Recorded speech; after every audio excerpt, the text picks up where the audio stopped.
የፋኖ ትግል በፋኖ በቀድሞ በፋኖ መሪ በዶክተር ምስጋናው አንዱዓለም የፋኖ ትግል የተወጋ ትግል የተቀሸመ ትግል እስቲ የተወጋ ትግል በሉት እቺ ነገር ወደድኩት በእውነት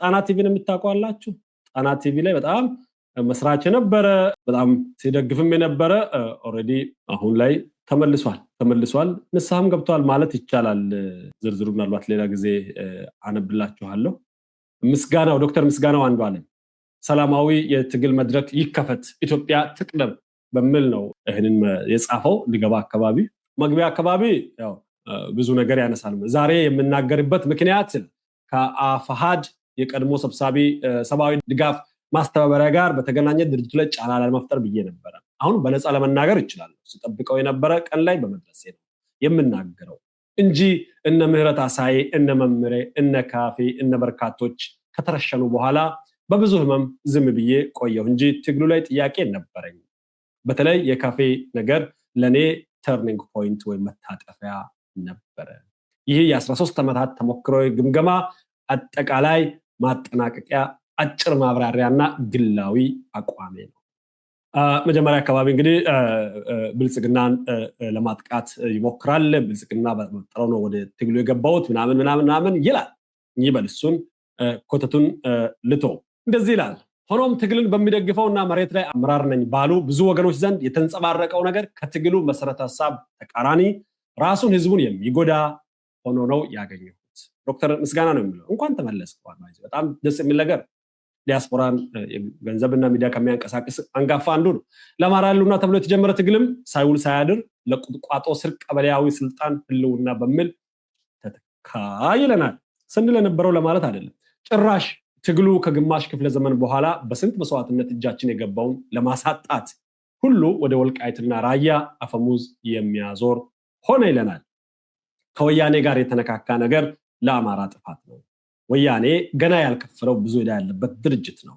አማራን በመጨፍጨፍና የሚጨፈጨፍበትን አስቻይ ሁኔታ በመፍጠር ብቻ ሳይሆን አገር ማስገንጠሉ ሳያንሰው የባህር በር አሳልፈው በመስጠት በኢትዮጵያ ላይ ብሔራዊ ኪደት ወይም ትሪዝን የፈጸመ ድርጅት ነው ስለሆነም ወያኔ በተፈጥሮውና በታሪኩ የአማራ መላከሞት ነው ወያኔ ለአማራ ቢሊሆር ነው ከቢሊሆር ጋር መቆም ቢሊሆርን ለመሆን ካልሆነ ሌላ ፋይዳ የለው ወንደርፉል ይሄ ነው አይደል ስንል የነበረው ይሄን ቀን ነው ስንጠብቅ የነበረው ዶክተር ምስጋናው አሁን ወደ መስመሩ መጥቷል ወደ ራሴ ሲመጣ አማራ ማለት በሚያስወግርበት ዘመን ደፍሬ አማራ ማለትን ተምሬያለሁ አስተምሬያለሁ አማራ ነኝ ካለ በኋላም ከታትፌ ካልበላሁ እያለኝም የሆዴን በሆዴ ይዤ የሚደርስብኝን መከራ አምቄ እስካሁን አለው ለአማራ ህዝብ ፍቅርና ልባዊ መሳሳት እንጂ ሌላ አይዳ የለብኝም በአማራ ትግል ከልብ በመሳተፌና ሌት ተቀን በመስራቴ መከራና ሰቆቃ ብቻ ነው የተረፈልኝ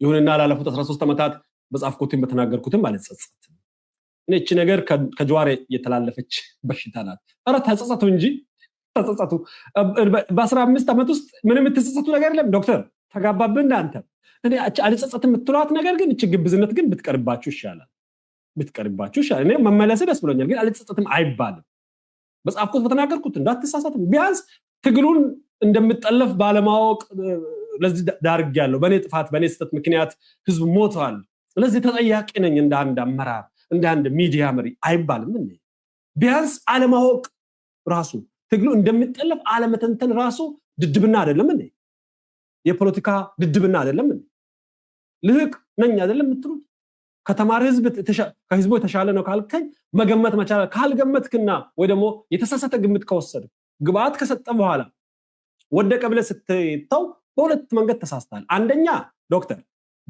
ባለመገመት ባለመተንበይ ሁለተኛ ደግሞ ባለመከላከል ያ እንዳይሆን በአቅመ ቢስነት ማለት ሶስተኛም ልጨምርልህ ማገዶ ፈሽተ በመገለጥ ዛሬ አይደለማ ዛሬ አሁን እኮ ጫፍ ላይ ተደረሰ የዛሬው አንድ ዓመት ምን ትሰራለህ ዛሬ 2 ዓመት ምን እየሰራህ 13 ዓመት ሙሉ ለምን እንደተሳሳተ መንገድ ቆየ ይሄን ካልኩ በኋላ ባለጸጸት ማለት ይሄ የጀዋር በሽታ ይባላል ለጀዋር በሽታ ይባላል አልጸጸትም ብሏል ለማንኛውም እሱ ያለውን ከማለት ውጪ አይደለም ትንሽ ስለነካካኝ ዋላ ግን ያው ትንሽ ማሻሻያ ያደርጋል እንደ አጠቃላይ ፖለቲካዊ ትንተና ግን በሌላኛው የህልናዬ ክፍል አማራ ብዬ ህዝቤን በደልኩት የሚል ወቀሳና ጸጸት አለብኝ።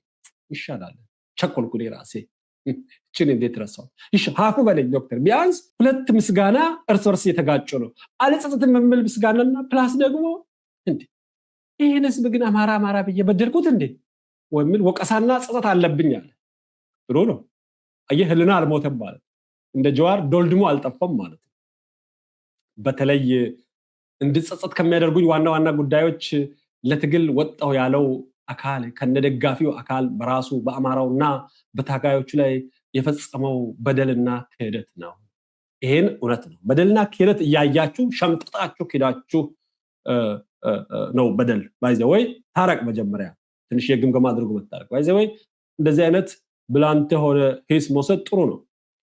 ነገ ሌሎችም ይመጣሉ ወይ ደግሞ እዛው የጥፋት ልጅ ዶክተር አብይ የገለጸበት የጥፋት ልጆች ከሆኑ አይመጡም። የጥፋት ልጆች ያልሆኑ የተወሰነ የሰውነት የህልና ቅሪት አካል የተረፋቸው እንደ ዶክተር ምስጋና መምጣታቸው አይቀርም።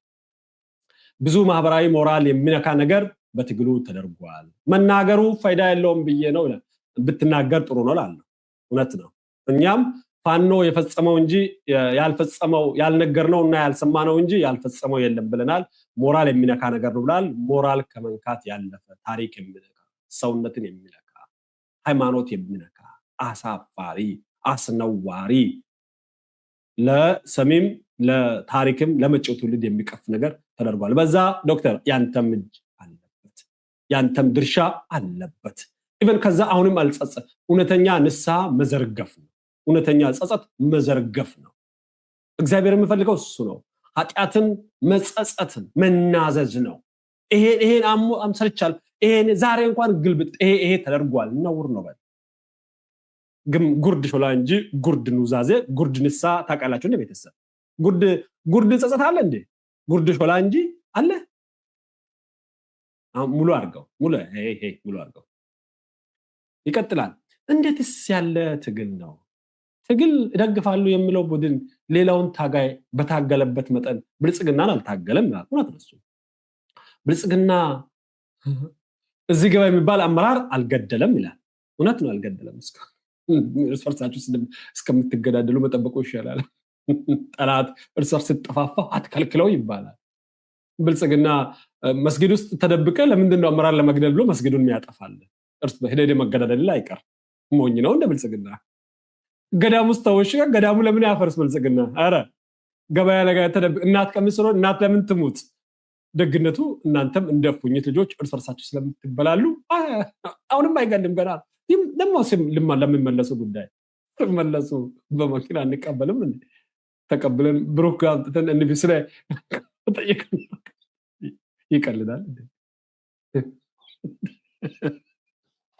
እንደናንተ አይነት ማሰብና ማሰላሰል መተንተን የተሻለውን ለመጨረሻ ጊዜ ከዚህ በኋላ ወደ ጽንፈኛ እንዳይት ቅስሙን አንሰብረውም እንደዚህ እያደረግን የምን መግደል ነው?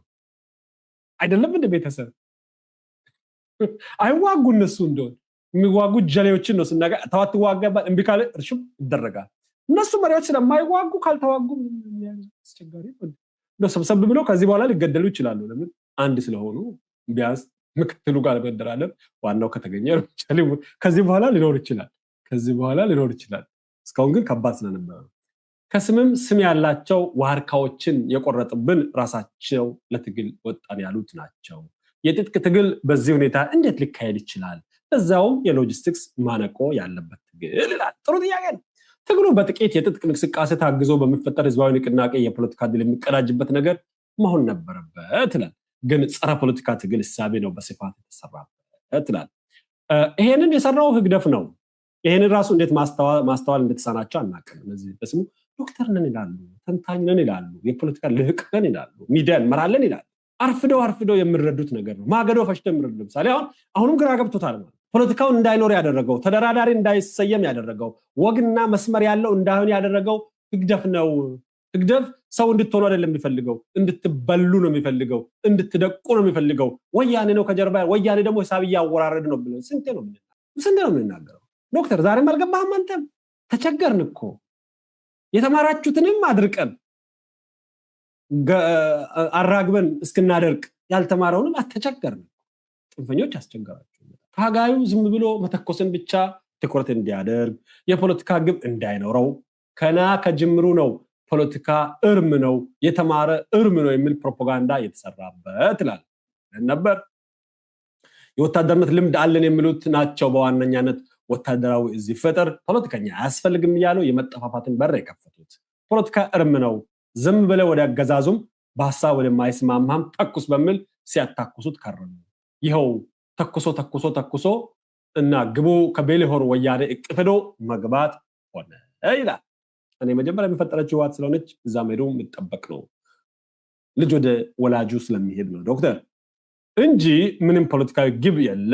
ራሳቸው መሪነን የሚሉት ህዝቡ በነቄስ ከውጭ እስከ ውስጥ የሚሳተፍበትንና እያጋጋለው የነበረው ትግል ጣልፈው ትግሉ የሚደረገው ለኔ ንግስና ነው በሚል እብሪት ራሱን ትግሉን ወጉት ይላል።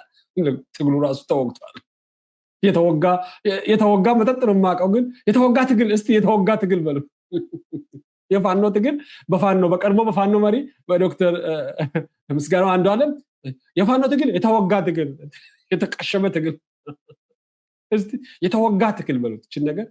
እችን ነገር ወደድኩት በእውነት። የተወጋ ራሱ ታጋዩ የተወጋጋ ማለት ነው። የተወጋ ማለት የማይረባ ኢቨን በሽታ የሚጥል ማለት ውስኪ ነው ብሎ የተወጋ የሚያስጠጡ ከሆነ በቃ መርዝ በሉት። ትግሉ ራሱ ታጋዩ ወጋው ነው የሚለው። የተወጋ ይሁን የህዝብ ትግል ነው በጥቂት መሪዎች አጋፋሪዎቻቸው ተጠልፎ እንዲባክን የተደረገው ባክኗል ነው የሚለው። አይዞኝ ከብክነት እግዚአብሔር ይሰውራችሁ እንዴ ይላል። እንዴ አንዳንድ ቀበሌዎች እኮ በሌላው አካባቢ ላይ መረን የለቀቀ የጥላቻ ትርክት ሲያሰራጩ ነው የከረሙት። አማራ በአማራ ማለት ዘመነ መሳፍንት ራሱ በዚህ ደረጃ የዘቀጠ መንደርተኛ አልነበረም ይላል። ለኔ ተገዛ እኔ ልግዛ ነው እንጂ አካባቢያዊ ጥላቻ ቅናትና ምቀኝነት አልተንጸባረቀም በድሮ ነው የሚለው። በአሁኑ ትግል እኮ ነው ሁሉንም እኩይ ባህሪያት የተመለከትነው ይለናል። ምን ባህሪያት ብቻ ወንጀልም አይተናልም። ጥላቻ፣ ምቀኝነት፣ ጎጠኝነት፣ ሴረኝነት፣ ክፋት፣ ጭካኔ ወዘተረፈ ይላል። ሁሉንም ክፉ ቃላትና ግብራት ያስተዋልነው በዚህ ዘመን ትግል ነው እኮ ይላል። ሀቅ ነው። ያ ዶክተር ትክክል ለዚህ ጋር ትንተናው አማራ ችግር ውስጥ ገባ ብለን ከኢትዮጵያዊነት ዝቅ ባለ ማዕቀፍ እንደራጅ ባልን ወዲያው ወደ ክፍለ ሀገራዊነት አስገቡት። ያም አልበቃ ብሎ ወደ ወንዝ እና ወደ ቀበሌ አወረዱት። አሳፋሪ ይለናል። ወደድኩት። ለአጭር ጊዜ መተላለፊያ ይሆናል በሚል ቀቢጸ ተስፋ የክፍለ ሀገር እዝ ሲመሰረት ነበረ ስህተት የተጀመረው። ያኔ ለአጭር ጊዜ ይሁን ተብሎ ነበረ። የክፍለ ሀገር እዞች ከነካቴው መፈጠር አልነበረባቸውም። ሲውል ሲያድሩ ከዘመነ መሳፍንት የከፋ ድንበር ነው ያበጁት። አሁን አንዱም ችግሩ ምን ታውቃላችሁ? በዚህ በአዲሱ ፋኖ አደረጃጀት ጎንደር ተገፍቷል። ጎንደርን ገፉት። አይ ቲንክ ዶክተር ምስኪን አንዱ የጎንደር አካባቢ ነው ወንድማችን። ጎንደር ተገፍቷል። እውነት ነው። እንኳን ተገፋ ጎንደር ከህወሓት ስብስብ እንኳን ተገፋ። ጎንደሮች በዚህ ትከፋላችሁ። የፋኖ ደጋፊዎች እንደውም ደስ ይበላችሁ። የጎንደር ፋኖ ደጋፊዎች ክብር ይሰማችሁ። ከእኩያን ስብስብ፣ ከሃዲዎች ስብስብ፣ ከአማራ ጠላቶች ስብስብ እንኳን ተገፋችሁ። እስክንድርም ተገፍቶ ምንድነው ወሬ አመላላሽ ነው የተባለው። እስክንድር ወሬ አመላላሽ እስክንድርን አዋርደው የአማራ ብሔርተኝነት ጥናትና ምርምር አድራጊ ያደረጉት። ወይ መነሻዬ አማራ ቢሆንም መድረሻ ኢትዮጵያ ነው ብሎ ነበር። መነሻህም መድረሻህም የአማራ ብሔርተኝነት ሰነድ የምታወጣ የምትጽፉን ተባለ። አይስ ዘሜ አሸነፈ። ዘሜ የሳተ ጉማጅ። አሁን ችግሩ ለሱ የሚሆን ለሱ ጭንቅላት የሚሆን ዘውዳለ ወይ ነው ብዙዎችን የሚያነጋግረው። ባለፉት 3 ዓመታት እንደታየው ከተወሰኑ በቀር ምናልባትም እድሉን ያላገኙ ደህና ሰዎች ሊኖሩ ካልሆነ በቀር አብዛኛው መሪ ነኝ ብሎ ስሙ የሚታወቀው በብዛት ወሳኝ አመራር ለመስጠት የማይችል ሆኖ ነው የተገኘው። ከዚህ አኳያ ፊት ላይ የከረሙ ሰዎች የነሱ መሪ ሆኖ መሰየም ህዝብ አያስተባብርም። ችግሩ አለ ቢባል እንኳን እሺ ነው ወደኋላ ሊበልና ወንድሜ ወደፊት ይሁን የማለት ወኔ አላሳዩም ይላል። መፍትሄው ምንድነው እያለ ይቀጥላል። ረጅም ስለሆነ ይቅርብኝ፣ እንድታነቡት እጄ እመክራለሁ። በጣም ረጅም ጽሁፍ ነው። በተወሰነ መልኩ ጸጸት፣ በተወሰነ መልኩ ግርምት፣ በተወሰነ መልኩ ቁጭት፣ በተወሰነ መልኩ ደግሞ እልህ ያልተደባለቀ ነገር የለም። at the end of the day ግን ማንም ሁኔታ ገምግሞ መመለሱ ከመቅረት ማርፈድ ላለ ሁሌ አሁንም ቢሆን ከዛ ከተሄደበት ዝቅታ ከፍ ማለት ከተወረደበት ሸለቆ መውጣት ከዛ ከሙታን ሰፈር መነሳት ከዛ ከመቃብር ብቻ የጥፋት ፋብሪካ አምራች ከሆነው ፋኖ ከሚባለው መውጣት ከዛ ከጸረ አማራ ስብስብ ራስን ማዳን ተገቢ ነው ከዚህ ስብስብ ውስጥ መትረፍ ባይዘው መታደል ነው ጎንደሮች ታድላችኋል እንኳንም ተረፋችሁ ከዚህ ስብስብ ላለው ከዛ አካባቢ ተጡ ሰዎችንም በእጅጉ እናመሰግን እንወዳለን እዛ ውስጥ አለ የተባሉትም እንዲወጡ ከፍተኛ ጥሪ የተደረገ ነው እዛ የሰፈር ወሬ አመላላሽ ምናምን ላይ ተሾሙም ካላችሁ ውጡ እየተባለ ነው